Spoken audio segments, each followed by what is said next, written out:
السلام علیکم، میں حنیف دوامی اور آپ دیکھ رہے ہیں میرا یوٹیوب چینل دا عوامی۔ جو امریکہ آج اپنی جشن آزادی انتہائی جوش و خروش سے منا رہا ہے، کیا وہ یہ بتانا پسند کرے گا کہ اس کے سپر پاور بننے میں پاکستان کا کیا کردار ہے؟ کیا پاکستان کے تعاون کے بغیر وہ سپر پاور بن سکتا تھا؟ دیکھنے والے ناظرین یہ سوچ رہے ہوں گے کہ میں اس جشن آزادی کے موقع پر یہ کیا سوال کر رہا ہوں۔ جشن آزادی کا یہ پروگرام ہے امریکہ کے متعلق، تو مجھے تو یہ بتانا چاہیے اس پروگرام میں کہ امریکی پیپل کس طریقے سے جشن آزادی منا رہے ہوں گے، کیا کر رہے ہوں گے، کس طریقے سے اپنی جشن آزادی کی شروعات انہوں نے کی ہوگی، مجھے یہ سب بتانا چاہیے اس پروگرام میں۔ لیکن میں یہ کیا سوال کر بیٹھا، ان لوگوں کو میں یہ بتانا چاہتا ہوں کہ امریکہ کی آزادی کا دن 4 جولائی جو ہے امریکہ کی جشن آزادی کا دن ہے، وہ دراصل ہماری پاکستان کی سیاسی تاریخ اس سے جڑی ہوئی ہے۔ ایک تلخ سیاسی حقیقت جو پاکستان کی ہے وہ اس دن سے جڑی ہوئی، اور اس سوال کا جواب بھی اسی تاریخ پہ مضمر ہے۔ ہم بات کرتے ہیں وہ کیا تاریخ ہے۔ اسی طرح کی ایک شب تھی جب جشن آزادی کی تیاریاں ہو چکی تھی، کیک کٹنے کا، دوسرے رسومات کا بھی انتظار تھا کہ اسی دوران ایک گھنٹی بجتی ٹیلی فون کی سفارت خانے سے، پاکستان سے، جس میں اطلاع دی جاتی ہے انتظامیہ کو کہ وہ کام ہو گیا جس کا انتظار تھا امریکن انتظامیہ کو۔ وہ کیا کام تھا جناب؟ 4 اور 5 جولائی کی شب کو جناب بھٹو کا، پرائم منسٹر ذوالفقار علی بھٹو کی حکومت کا تختہ الٹا گیا۔ یہ وہ خوشخبری تھی جس سے شروعات کی گئی، کس کی؟ جشن آزادی کی۔ امریکہ کی جشن آزادی کی شروعات اس خوشخبری کے ساتھ کی گئی۔ اب آپ سوچیں گے کہ یہ خوشخبری کس نے دی؟ ظاہر ہے سفارت خانے سے یہ خوشخبری دی گئی، تختہ الٹا گیا جناب ذوالفقار علی بھٹو کا۔ کیوں تختہ الٹا گیا؟ اس لیے کہ اس وقت کی جو امریکی حکومت تھی، امریکی انتظامیہ تھی، وہ سخت ناپسند کرتی تھی ذوالفقار علی بھٹو کو، اس لیے کہ ذوالفقار علی بھٹو ان کی خواہشات کی راہ کا سب سے بڑا دیوار تھا۔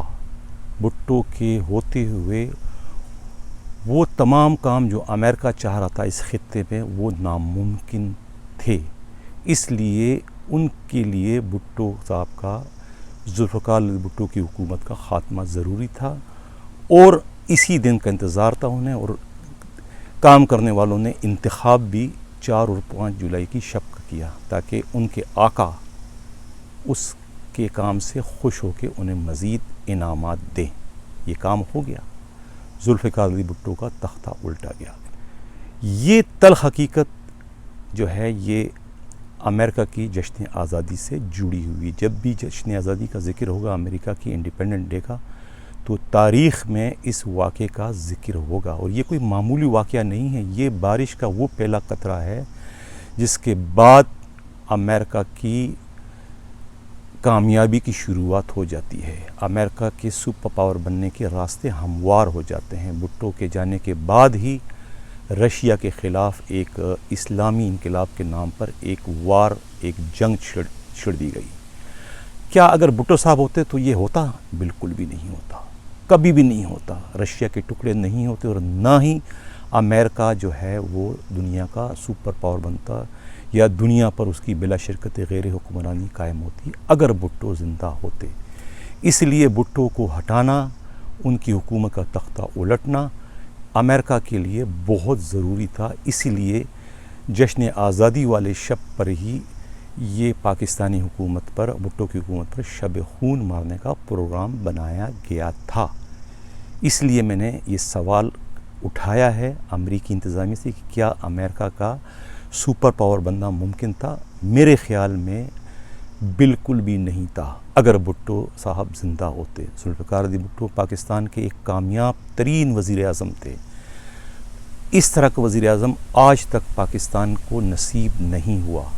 بھٹو نے پاکستان کو ناقابل تسخیر بنانے کے لیے ایٹم بم کا تحفہ دیا، وہ ایٹم بم کہ جس کے بنانے کی پاداش میں اس وقت کے امریکی وزیر خارجہ ہنری کسنجر نے بھٹو کو دھمکی دی تھی کہ اگر انہوں نے اپنا پروگرام رول بیک نہیں کیا تو اس کی خاندان کو نشان عبرت بنا دیا جائے گا، جس کا تذکرہ بعد میں ہنری کسنجر نے اپنی کتاب میں بھی کیا، اور اپنے اس دھمکی پر انہوں نے عمل بھی کر دکھایا۔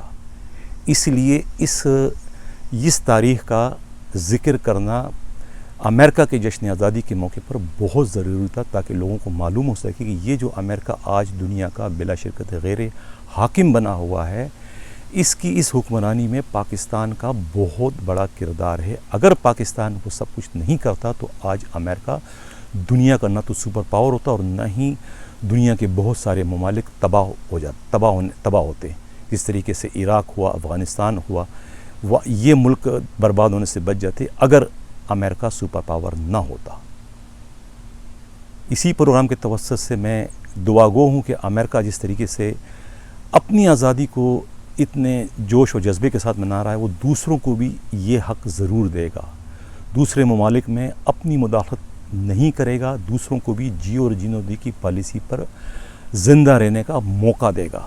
اس موقع پر میں امریکی انتظامیہ سے یہی کہہ سکتا ہوں، یہی دعا کر سکتا ہوں کہ امریکہ میں جو نسلی فسادات ہوتے ہیں اس کا خاتمہ ہو، اور نسلی فسادات کو سیاست کا ذریعہ نہ بنایا جائے، اپنی ووٹ بینکنگ کے لیے نسلی فسادات کو ہوا نہ دی جائے۔ وہ بھی انسان ہیں، کالے بھی انسان ہیں، گورے بھی انسان ہیں۔ اسی کے ساتھ میں اجازت چاہتا ہوں۔ اللہ حافظ۔